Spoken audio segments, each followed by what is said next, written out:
नमस्कार भाइयों, कैसे हैं आप लोग। जैसा कि आपको जानकारी है कि यूपी ट्रिपल पैट के लिए हम लोग टेबल की श्रृंखला चला रहे हैं। देखिए, आज मैं आपके लिए एक 5 मार्क्स का टेबल लेकर आया हूं। ये टेबल बहुत ही बेहतरीन है क्योंकि ये किसी एग्जाम का प्रीवियस है। तो सबसे पहले हम ये समझेंगे कि इस टेबल में कॉन्सेप्ट क्या है। तो आइए देखते हैं।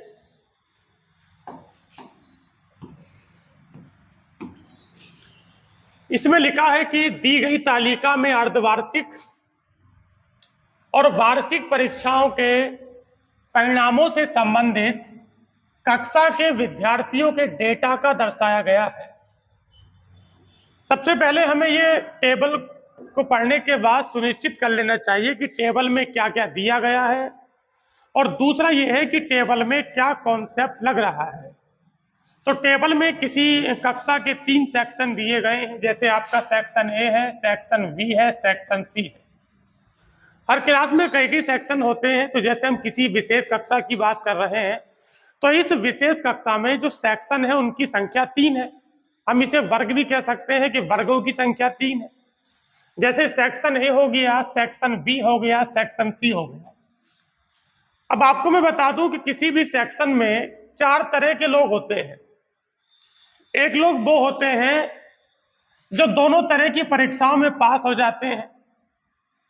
सॉरी, इसमें सबसे ऊपर जो लिखा है वो ये लिखा है, ये वो लोग हैं जो दोनों तरह की परीक्षाओं में फेल हैं। अगर मैं सेक्शन ए की बात करता हूं तो ऐसे 10 लोग हैं जो किसी भी परीक्षा में पास नहीं है। और अगर मैं पहले वाली परीक्षा जो कि अर्धवार्षिक परीक्षा है, अगर मैं अर्धवार्षिक की बात करूंगा तो इसमें 30 लोग पास हैं। अगर मैं वार्षिक एनुअल एग्जाम की बात करूंगा, वार्षिक परीक्षा की बात करूंगा, तो इसमें 40 लोग पास हैं। और अगर मैं ऐसे लोगों की बात करता हूं जो दोनों विषयों में पास है, उनकी संख्या 20 है। तो अगर मुझे उन लोगों की संख्या निकालनी है, आपको बताना है कि कक्षा में सेक्शन बी में कितने लोग हैं। आप सारणी को आराम से पढ़िए, इसे समझिए। ये बहुत अच्छा कॉन्सेप्ट इसमें यूज होने वाला है। तो हम बात करेंगे कि सेक्शन बी में, तो हम सेक्शन बी की बात कर रहे हैं। सेक्शन बी में ये आपका सेक्शन बी है। आपको ये बताना है कि सेक्शन बी में कितने विद्यार्थी हैं। तो अगर आपको ये संख्या बतानी है कि कितने विद्यार्थी हैं, तो आपको पता है कि विद्यार्थी 2 तरह के होते हैं। एक वो विद्यार्थी जिनकी गिनती कहीं ना कहीं पास में होती है, और एक वे विद्यार्थी जिनकी गिनती कहीं ना कहीं फेल में होती है। अगर आपको पास वाले विद्यार्थी निकालने हैं कि कितने विद्यार्थी पास हुए हैं, तो आपको क्या करना होगा, जो विद्यार्थी अर्धवार्षिक में पास है, जो विद्यार्थी वार्षिक में पास है, इन दोनों को ऐड करने के बाद आपको वो माइनस कर देना होगा जो दोनों में पास है। तो ये उस तरह के विद्यार्थी आपको मिल जाएंगे। अगर मैं सेक्शन बी की बात करता हूं तो 30 प्लस 25 और माइनस 20। 30 और 25 जो है वो आपके पास 55 हो गया। 55 में से 20 को माइनस करते हैं तो 35 हो गया। अर्थात अगर मैं सेक्शन बी की बात करता हूं कि सेक्शन बी में कितने लोग हैं, तो वो लोग जो पास हुए हैं वो 35 लोग हैं। इन 35 के बारे में मुझे ये कहना होगा, ये 35 लोग वह लोग हैं जो पहले में या दूसरे में या दोनों में पास होते हैं। इन 35 लोगों के अंदर अर्धवार्षिक में या वार्षिक में या दोनों में पास होने वाले लोग हैं। क्योंकि हम ये अर्धवार्षिक वाले हैं, अर्धवार्षिक वाले 30 है, वार्षिक वाले आपके पास 25 है। ये अर्धवार्षिक वाले हैं, ये वार्षिक वाले हैं। अगर मैं इनमें से दोनों के मान को माइनस कर दूंगा तो मुझे क्लास के वो लोग मिलेंगे जो पहले में या दूसरे में या दोनों में पास होते हैं, जिनकी संख्या 35 हो गई। अब 35 के अलावा 15 लोग ऐसे हैं जो दोनों में फेल हुए थे। तो आप 15 को अगर जोड़ देंगे तो आपको क्लास की पूरी संख्या मिल जाएगी। क्लास की जो संख्या आपको मिली है वो 50 मिली है। इसका मतलब है कि इस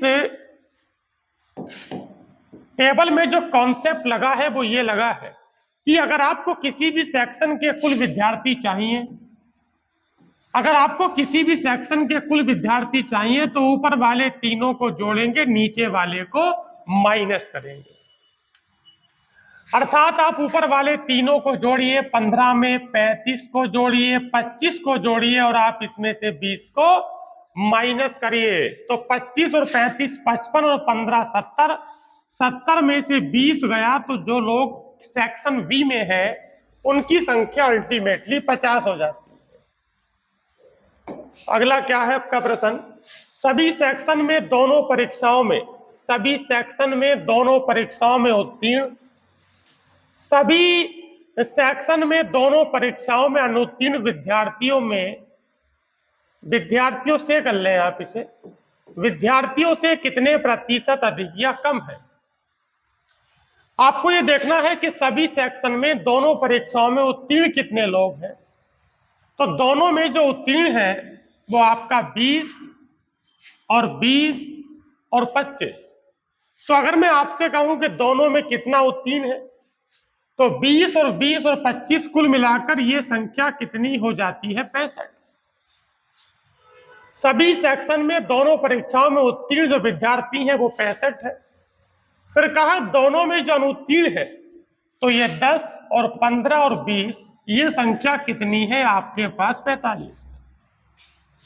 आपको ये बताना है कि दोनों में जो लोग पास हैं, आपने जोड़ा तीनों सेक्शन में 65 है और दोनों में जो लोग फेल हैं वो संख्या 45 है। तो कहना चाहता है कि ये जो 65 वाला मान है ये 45 से कितना ज्यादा है, तो 65 वाला मान 45 से 20 ज्यादा है, क्योंकि 65 और 45 में 20 का अंतर है। और ये 20 किससे ज्यादा है, तो ये 45 से ज्यादा है। 20/45 प्रतिशत में उत्तर चाहिए, गुणा 100 करेंगे। इसे 5 से 4 बार काटते हैं, 5 से 9 बार काटते हैं, तो ये 400/9 हो जाता है।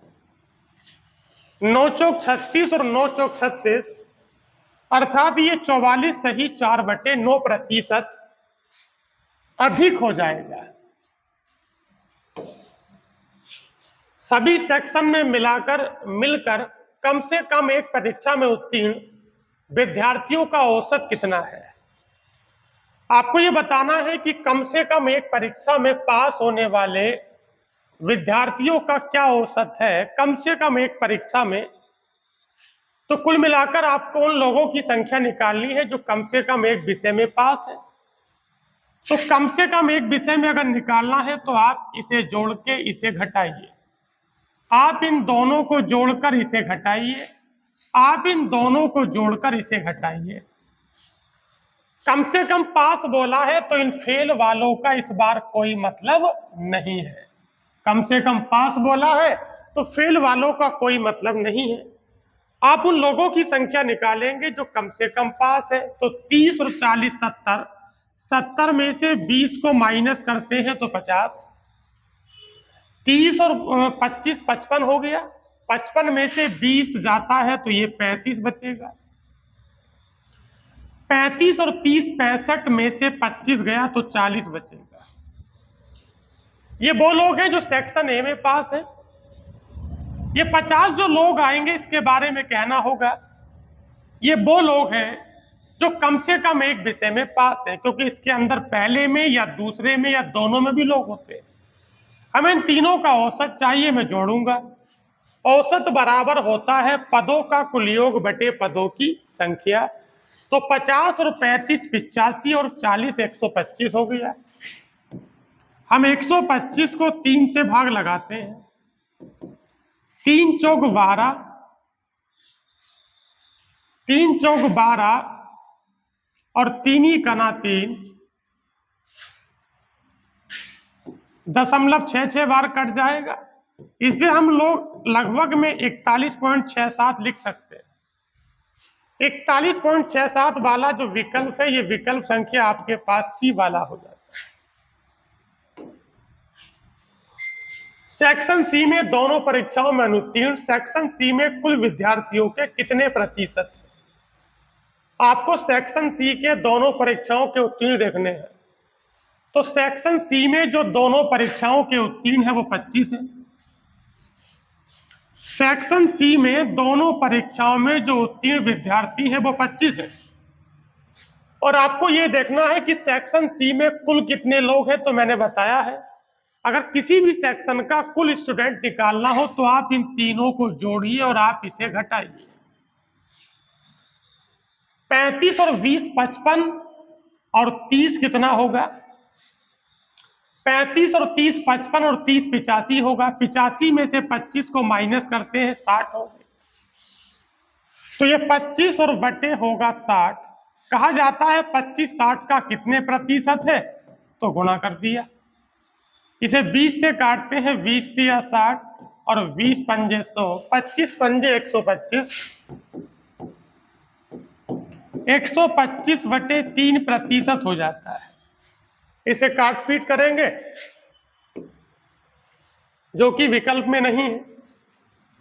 अगला देखिए क्या है, यही बताना था कि सेक्शन सी में, सॉरी, हमें बताना था बी वाला।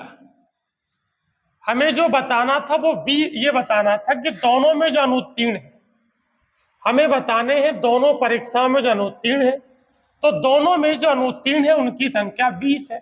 आप ये करेंगे कि आप इस 25 की जगह क्या लगाएंगे, आप इस 25 की जगह 20 लगाइए। जब 25 की जगह 20 लगाते हैं तो 20 ही का ना 20 और 20 दिया 60, ये हो जाता है आपके पास 100 बटे 3। 100 बटे 3 मतलब 33.33 हो जाता है। अगला है, कौन कौन से सेक्शन में समान संख्या में विद्यार्थी हैं। आप तीनों की संख्या निकालिए, आप इन तीनों को जोड़िए, इसे माइनस करिए, संख्या निकलती चली आती है। संख्या निकालने का कॉन्सेप्ट है, तीनों को जोड़िए, इसे माइनस करिए। 30 और 10 40 और 40 80 में से 20 गया तो 60 हो गया। 30 और 15 कितना हुआ? 30 और 15 45 और 25 कितना हुआ? 70, तो ये 50 हो गया। उसके बाद 35 और 20 कितना हुआ? 55 और 30 कितना? 85 में से 20 गया तो 60 हो गया। इसमें संख्या 60 और इसमें भी संख्या 60 है। सेक्शन ए और सी में संख्या बराबर हो रही है।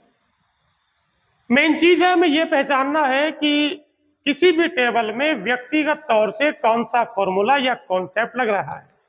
तो बताइए आज का सेशन कैसा रहा? आज के लिए इतना ही। थैंक यू, धन्यवाद।